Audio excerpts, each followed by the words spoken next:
Good morning, everyone. A good night of Shabbos. We are continuing here in the PELE YOETZ, Ahavas Ish, Isha, the love of a husband and a wife.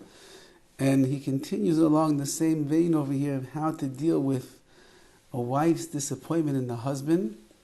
The parents, her parents, knowing what's going on and actually trying to conceal what is taking place in the house in order to keep the peace on all fronts.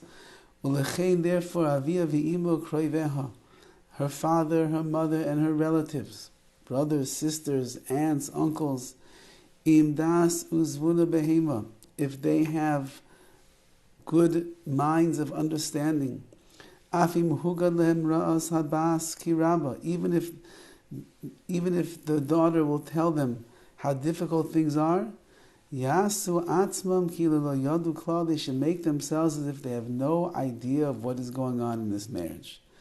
V'yikablu es baila b'seva panim yafais l'toivas bitam, and when they see their daughter's husband, their son-in-law, their brother-in-law, they should accept it with a shining countenance, all for the benefit of their daughter. V'afim yirtzu la'ashmiya koilam la'ichicha apanav, even though that inside of them they want this husband to get a piece of their mind and they want to rebuke him for the things that he's done. Even if they decide at the end of the day to say something, they can only do it because they make it as if they heard it from the neighbors. They heard it, they heard someone's voice drifting in through the window, and that's how they learned it. And similarly, meaning they can't say that their daughter told over all these terrible things that their husband is doing, because the husband's going to get furious at his wife. But if they say they heard, around and about, they heard people speaking about it, they heard fighting going on in the house, and so on and so forth, it's less of a problem. Nevertheless, but it's better that this daughter does not reveal anything to her parents, in order that she does not cause them pain. And he should not hate, or they should not hate him. The parents should not hate the husband in their heart.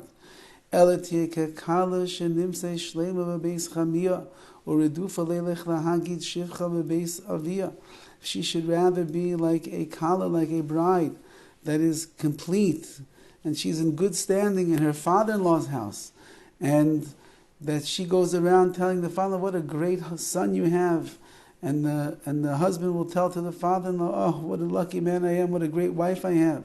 And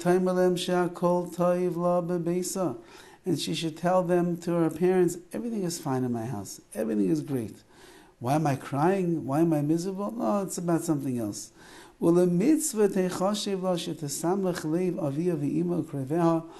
it will be a mitzvah for her to bring happiness to the hearts of her father and her mother and her relatives, her siblings. And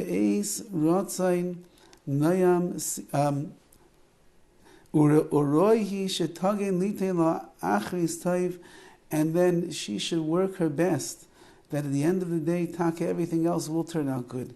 The marriage will turn around, her husband will become a better person, as we shall see, and they'll have a happy marriage, and therefore she never alarmed her parents. She never got them nervous. Once that you bring your parents into your shalom bayis, you're in very big trouble, because parents have a very natural self-preservation for their children. They never want to see a child get hurt. They never want to see a child in a difficult situation or a difficult relationship. And sometimes parents will overstep the boundaries and they will do things that they should not do, and it will cause even greater friction and difficulties in shalom bayis. Therefore, says the PELE YOETZ, you have issues, you have problems, as we mentioned yesterday, go find somebody who is impartial to the situation, somebody that is objective and not subjective, a Rav, a Rebbitzin, a therapist, a psychologist, whoever it is that you need to go and speak to in order to work things out. It's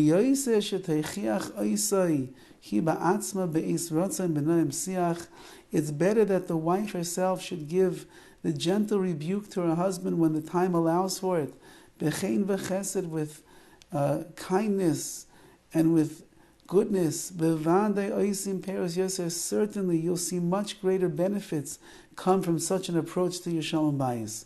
Ki be'emes amru, it says in Mishlei, L'shayin raka tishbar gorim, a gentle speech, soft speech, it will break hardness, which means even if your husband is not the nicest of guys in the world, but if you come at the right time, in the right way, gently, softly, you speak to him, you can have great effects on him, be'ezus Hashem.